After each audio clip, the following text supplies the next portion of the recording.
Hello, friends. My name is Jamie, and welcome to another episode of the Mission to Martius podcast. Mission to Martius is my fantasy adventure audio drama about humans and fairies that I'm currently in the process of developing. The full story synopsis will be down below in the description. All episodes of the Mission to Martius podcast will be linked down below in the podcast playlist.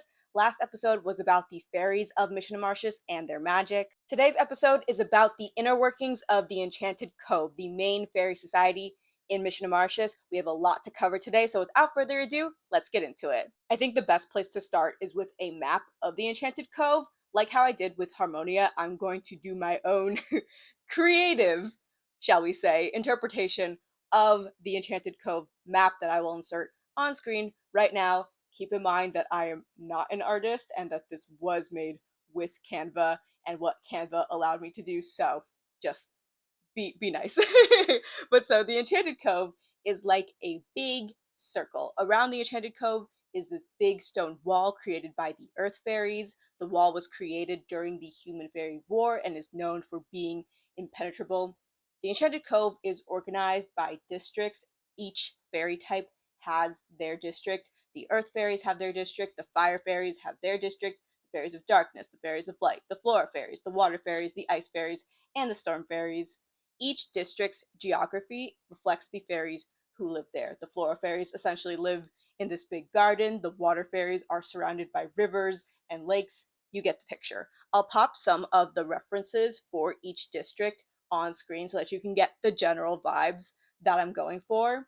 There's this inner ring, so that's like the outer ring of like the Enchanted Cove, and then the inner ring of the Enchanted Cove is where the Enchanted Cove Council and their courts, more on them in a bit, convene, and where Alma Academy is located. Alma Academy is the school that fairies in the Enchanted Cove attend to hone their magic, learn about fairy history, learn about human-fairy relationships in the present day, all of that good stuff. The most talented fairies to come out of Alma Academy are generally assessed for apprenticeships for the Enchanted Cove Council or as candidates for their courts.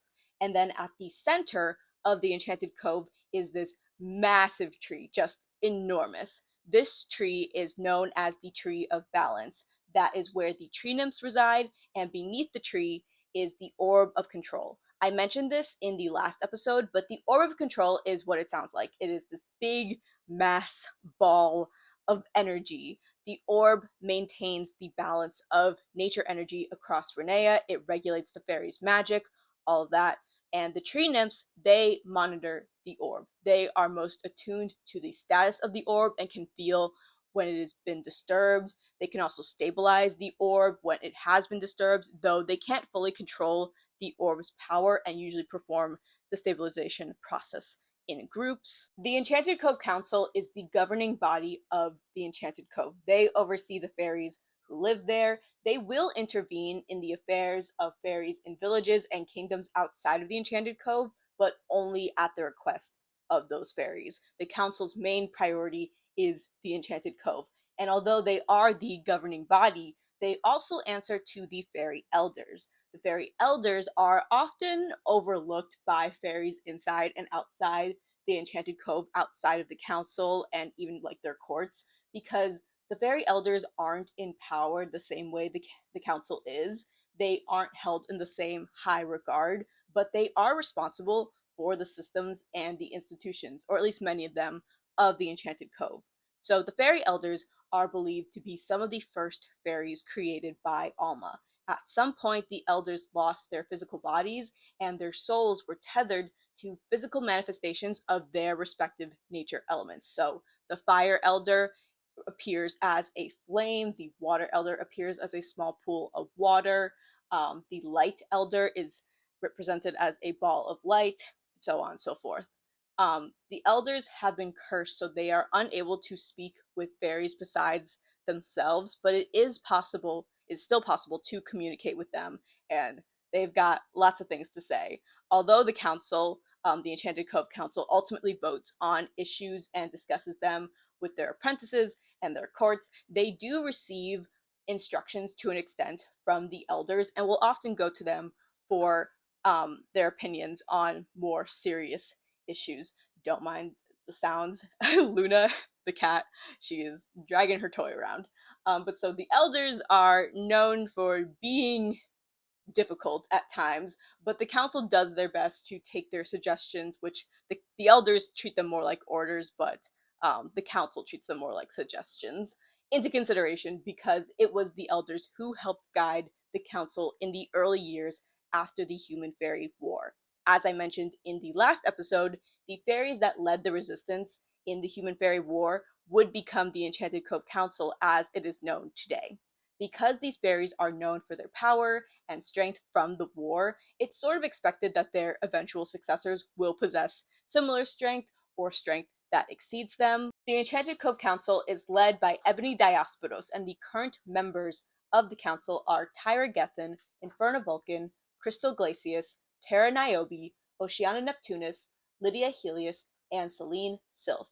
Rosemary, Rose, Hyacinth was previously a member of the council, as I discussed in episode 4. Each fairy on the council is a representative of a different fairy type.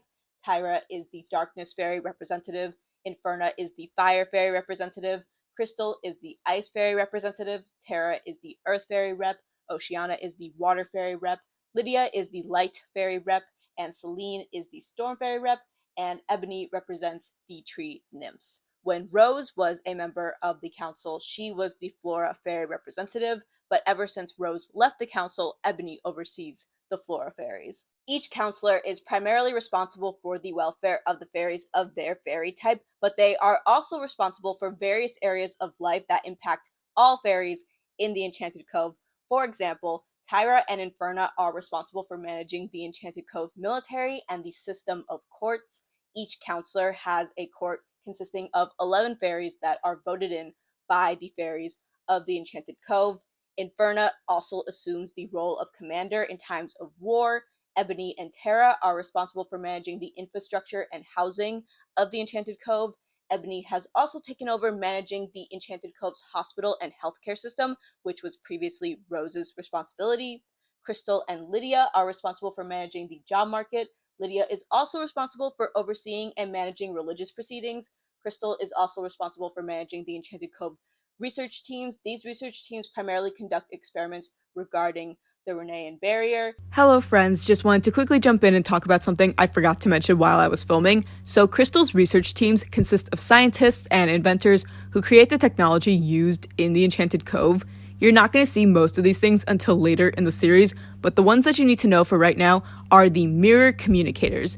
Mirror communicators were invented by Crystal. They are these little pocket mirrors. The mirror parts are made with this special kind of magical ice that are used for long-distance communication.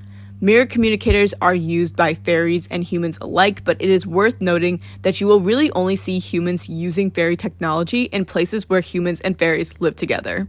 And Oceana and Celine are responsible for managing the Enchanted Cove education system, so like with Alma Academy.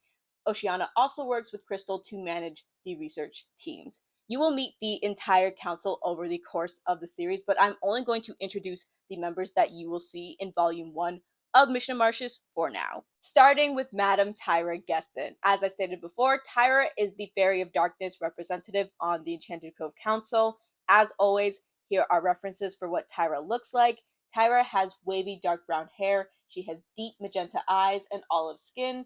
Tyra is Latina, not by Renee and Metrics, but if Mission of Martius took place in the real world, she would be Latina. She is 6 feet tall, and as a Fairy of Darkness, she has black wings. Tyra wears a black high collar, long sleeve top that extends into a train, a black leather corset with silver accents, black pants, and black lace-up boots. She has silver pauldrons on her shoulders, and she wears black leather gloves with silver accents.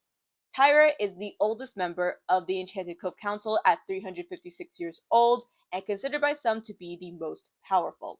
Tyra was in her early 20s when the fairy hunters initially invaded the Enchanted Cove, and she fled the Enchanted Cove with her younger sister, who she would later be separated from. During her time on the run from the fairy hunters, Tyra would meet Lydia Helios, and the two would return to the Enchanted Cove to join the growing fairy resistance against the fairy hunters. Tyra and Lydia would then become leaders of the resistance. In the aftermath of the Human Fairy War, Tyra has dedicated herself to rebuilding fairy society and honoring the fairies who were killed by fairy hunters or died during the war. She worked with Rose Hyacinth to develop programs for fairies dealing with psychological trauma of their experiences with the fairy hunters. Tyra has also developed a way to commune with the fairy elders in their cursed state and will go to them for advice when the council is split on an issue or matters concerning the orb of control and whatnot. Tyra is naturally curious and known for her encyclopedic knowledge of the world. She is considered a master of the element of darkness and personally trains many of the fairies of darkness in the Enchanted Cove, since they actually make up a pretty small amount of the fairy population.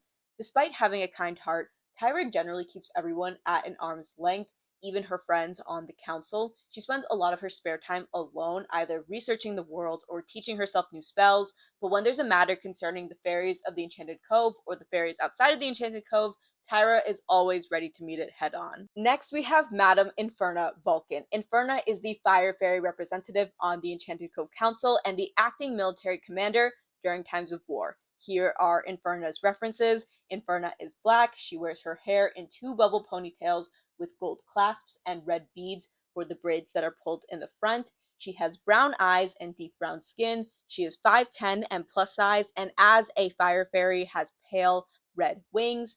She wears a black gown that fades into a red ombre at the bottom of the skirt and gold bracelets with flames on them. Inferna was in her late teens when the fairy hunters invaded the Enchanted Cove, but unlike many fairies of the time, Inferna actually remained in the Enchanted Cove with the family she had left and was part of the initial rebuilding efforts after the invasion. She and Ebony Diasporos established the fairy resistance that ultimately fought against the fairy hunters in the Human Fairy War, Inferna quickly proving herself to be a formidable fighter and an intuitive strategist, and many of the victories that the resistance had during the war are attributed to her. Inferna is cautious and rational. She can have a bit of a short temper, but she is able to retain a calm demeanor when the stakes are high, and she works well under pressure. She's fiercely protective of her fire fairies, and she will never act in ways that she feels will needlessly jeopardize their safety. Next, we have Madame Rosemary Hyacinth. If you want to hear her full introduction, I went over it in episode 4 of the podcast. But so Madame Rosemary Hyacinth, Rose to her friends, is the current director of the Harmonian Hospital and the former Flora Fairy representative of the Enchanted Cove Council. Here are her references. I shared them in episode 4, but in case you missed it, here they are again. So Rose is white. Her hair is a mint color and it has loose, wavy curls. She has dark blue eyes, fair skin. She's 5'4" and plus size. She has pale green wings because she is a Flora Fairy. Rose wears a navy dress where at the skirt of the dress it has dark blue and white hyacinths lining it. So Rose was born in the Enchanted Cove and was a teenager when fairy hunters began to emerge. Following the invasion of the Enchanted Cove and the deaths of her family, Rose was forced to flee the Enchanted Cove. Eventually, Rose was recruited as a part of the growing fairy resistance against the fairy hunters by Ebony, Rose proving herself to be a very powerful fairy as both a healer and a fighter, and became one of the first leaders of the resistance. Rose led and taught the fairies of the Resistance's medical unit during the Human Fairy War, and when the war concluded, Rose was elected to the Enchanted Cove Council with Ebony and the others. Rose dutifully served. That word is challenging. She served as a member of the council for a little under 200 years. This was until an incident that I cannot disclose the details of occurred, and Rose decided to step down from the council and leave the Enchanted Cove for a fresh start.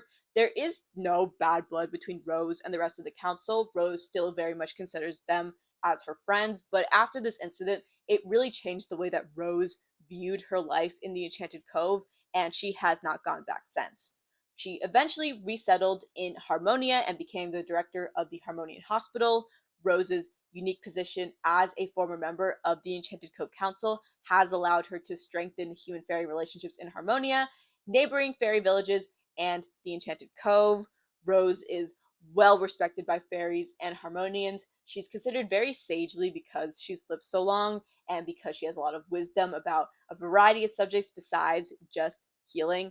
Her and Tyra were definitely known as the members of the council with the most encyclopedic knowledge of the world. And Rose is seen as a mentor figure to a lot of people within Harmonia. She's kind and nurturing and generous and has developed a real protectiveness over the people of Harmonia, defending the kingdom during the Harmonian-Martius War. And ever since that war, Rose has taken it upon herself to provide the flowers for the annual memorial ceremony. But so, since Rose's departure from the Enchanted Cove Council, there has been an empty seat, which meant that the matter of her choosing a successor was much more urgent than for the other counselors who are still current members. Several floral fairies were recommended to Rose in both the Enchanted Cove and Harmonia, but it wasn't until 17 years after Rose initially left the council that she named Lily Griffin as her apprentice and thus her eventual successor. Next, we have Madame Ebony Diasporos, the tree nymph representative and the leader of the Enchanted Cove Council. Here are her references. Also, I actually have some art. This is old art of Ebony done by my friend Alex, who you've probably seen. They did like a bunch of these like fan arts of the main characters for Mission of Martius. But so I have some old art of Ebony that still mostly, I mean, I've made some changes to her design, but still like kind of holds up, so I'm going to share that as well. But anyway, Ebony is black. She wears her dark green hair in dreads. She has deep green eyes and brown skin, and she is 5'7". She wears a green corset dress with vines on the lace, and as a tree nymph, she has pale green wings. So Ebony was a preteen when the fairy hunters invaded the Enchanted Cove, but as a tree nymph and protector of the Orb of Control, Ebony remained in the Enchanted Cove and defended it from the fairy hunters. So Ebony was ready to establish the resistance from the jump, but because she was so young and inexperienced, despite how she defended the Enchanted Cove from the fairy hunters, and also honestly because she was a tree nymph, she wasn't taken that seriously. But when Ebony met Inferna, Inferna saw potential in Ebony and her ideas, not only to fight back against the fairy hunters, but to restore the Enchanted Cove and like rebuild fairy society. And so she decided to join her in the rebuilding efforts and gathering support for the resistance. It took a lot of time, but Ebony and Inferna were able to inspire an exponential amount of fairies to join the resistance, with Ebony recruiting Rose, Tyra, Lydia, and Tara, and Inferna recruited Oceana, Crystal, and Celine, who would join them as the leaders of the resistance. Ebony inspired the leaders of the resistance not just with her ideals, but also because she was always so level-headed and logical. She was always able to settle disputes amongst the resistance and make choices that benefited the resistance as a whole.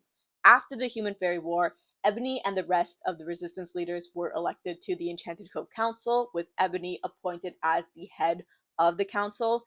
Ebony is a natural leader as seen during the war, and she continues to provide balance and present compromises when the council is divided. Ebony can also communicate with the fairy elders like Tyra and will often seek advice from them and relay their orders to the rest of the council. And so the last counselor that I will be mentioning in today's video is Madame Lydia Helios. Lydia represents the Fairies of Light on the Enchanted Cove Council. Here are her references. Lydia is white. She has long, wavy blonde hair, blue eyes, and fair skin with a little bit of a tan. She wears a white, long, asymmetrical gown with a shoulder cape and a sweep train with gold sun details along the waist and the shoulders. And as a fairy of light, she has pale yellow wings.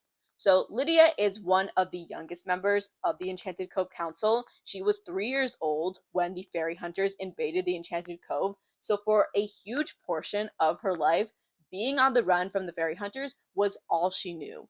Lydia's mother fled with her from the Enchanted Cove, and they were on the run together until her mother was killed by fairy hunters. Lydia was later captured by fairy hunters, but rescued by Tyra, and the two of them would go back to the Enchanted Cove and be recruited by Ebony to join the resistance. As with the other leaders in the resistance, Lydia was shown to be a skilled fighter and was also known for inspiring fairies to reclaim traditions that had been lost after the initial invasion of the Enchanted Cove. Lydia is known for her huge heart and her willingness to go the extra mile for fairies of light. This means that Lydia will often personally dedicate herself to settling matters that could be settled, could have been, or probably should have been settled by her court or other lower ranking fairies, much to the chagrin of these fairies and the other counselors. Although she means well, Lydia can be a bit reckless, which you will definitely see as the story unfolds. But again, she does have a very big heart, but there are some consequences to her maybe taking on too much on her own. The Enchanted Cove counselors are responsible for the fairies of the Enchanted Cove, but they do not manage these responsibilities alone. Again, they have courts that they consult, but they also have their apprentices. As I explained in episode 4 when I first introduced Rose, the apprentices are trained and mentored by the current or former, in Rose's case, counselors, so that they will one day succeed them in the council. There is no definitive timeline for this. It's just whenever the counselor deems the apprentice ready for the role that they will eventually succeed them. Our first apprentice is Lily Griffin. If you want to hear her full introduction, I first went over it in episode 4 of the podcast. Here are Lily's references. Again, I've shared Lily's references now at this point. I think this is the 3rd time, but in case you've missed it, here are her references. So Lily has chocolate brown hair that she wears in a braid pulled over her left shoulder. She has deep green eyes and olive skin. She is Latina, not by Renevieve metrics, but if Mission of Martius took place in the real world, she would be Latina. And she is 5'6". As a flora fairy, Lily has pale green wings. She wears a white ruffled blouse with a red begonia pinned just below the neckline. She wears tan pants and brown lace-up boots. Lily is also disabled. Her right leg is amputated below the knee. She has a wooden leg and a wooden mobility aid that she carries with her. So Lily is one of the 6 main characters of Mission of Martius. She is 19 years old, a nurse at the Harmonian Hospital, and Madame Rosemary Hyacinth's apprentice. Lily is resourceful and dependable. She's incredibly patient and understanding, and she is the kind of person who will never turn her back on the people who need her. She's incredibly close to her family. She first began studying under Rose when she was just 6 years old. She wasn't officially Rose's apprentice then, but Rose was friends with Lily's parents, and she recognized Lily's potential very early on with her intelligence and with her magic. Following the deaths of Lily's parents, Primrose and Noah Lilith, in the Harmonian-Martius War, Lily was adopted into the Griffin family by Tabitha Griffin, and about a year afterwards, she was officially recognized as Rose's apprentice when she was 11. After Lily graduated from school in Harmonia, she was personally trained as a nurse by Rose. Lily was trained as a nurse instead of a doctor because as a nurse, Lily has more flexibility in her training to be an Enchanted Cove counselor. Because as a future member of the Enchanted Cove Council, Lily has to, as with all the apprentices, study the political, economic, and social landscapes of the Enchanted Cove. And it's a little bit different for Lily because she hasn't lived in the Enchanted Cove for many years now. But so she has to sharpen her magical abilities because while being the most powerful fairy, again, like I said before, at the beginning of this video, isn't a requirement to being a counselor. It's definitely kind of expected. Lily and Rose have a semblance of a mother-daughter relationship. It's kind of hard for them not to. After losing her parents, who she was very close to, Lily really sought parental figures in both Rose and Tabitha, the latter of which would become her adoptive mother. And Rose really views Lily as a surrogate daughter. Lily's respect for Rose really shows in how she carries herself. She really wants to live up to Rose's example as a leader, and Lily naturally emulates Rose with her powers and just who she is as a person. Our next apprentice is Elaine Solis. Here are Elaine's references. Elaine is black. She has wavy, blonde, shoulder-length hair, warm brown eyes, and brown skin, and she is 5'6". As a fairy of light, Elaine has pale yellow wings. She wears a white high-collar button-up blouse with a golden sun necklace and a dark brown corset skirt. I also imagine that the 2 buckles on the skirt are suns. Elaine also wears brown loafers. So Elaine is 17 years old and Madame Lydia Helios's apprentice. Elaine was 15 when she became Lydia's apprentice. She was scouted from Alma Academy for being at the top of her class, but this didn't guarantee her the apprenticeship. Lydia conducted her own assessment to evaluate Elaine as her apprentice, and given that Elaine is now her apprentice, you can probably guess that she passed with flying colors, might I add. Elaine, like Lydia, has a huge heart. She is incredibly kind and understanding. She's very, very smart. She's very dedicated to doing everything in her power to help Lydia and serve her community and fairies at large. Although she's only been Lydia's apprentice for about 2 years, Elaine has been training for this apprenticeship essentially for her whole life.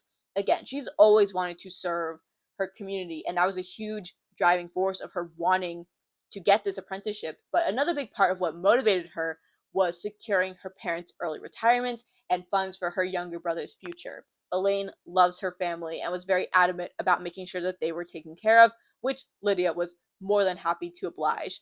And Elaine loves Lydia like family as well. While they don't have the same amount of history as Lily and Rose, Elaine and Lydia have also developed a mother-daughter like relationship. They're both incredibly protective of each other, and for the past 2 years, with the nature of the apprenticeship, they've practically been attached at the hip. But as you will see during the events of the story, Elaine is going to be on her own for the first time without Lydia, and you're really going to get to see how her will is tested, how her decision making is tested separate from Lydia, and you're really going to get to see Elaine shine. Pun intended. I'm sorry. I'm sorry, I had to. In terms, but you're gonna get to see Elaine shine in terms of her wits, her strength, and her bravery. And last, but certainly not least, we have Cinder Ifrit. Here are Cinder's references. Cinder is black. She wears her dark red hair in twists. She has deep brown eyes and brown skin, and she is 5'8". As a fire fairy, she has pale red wings. Cinder wears a white button-up blouse with a flame brooch at the center, a deep red buttoned vest, and black pants. Cinder is 18 years old and Madame Inferno Vulcan's apprentice. Cinder became Inferno's apprentice when she was 15.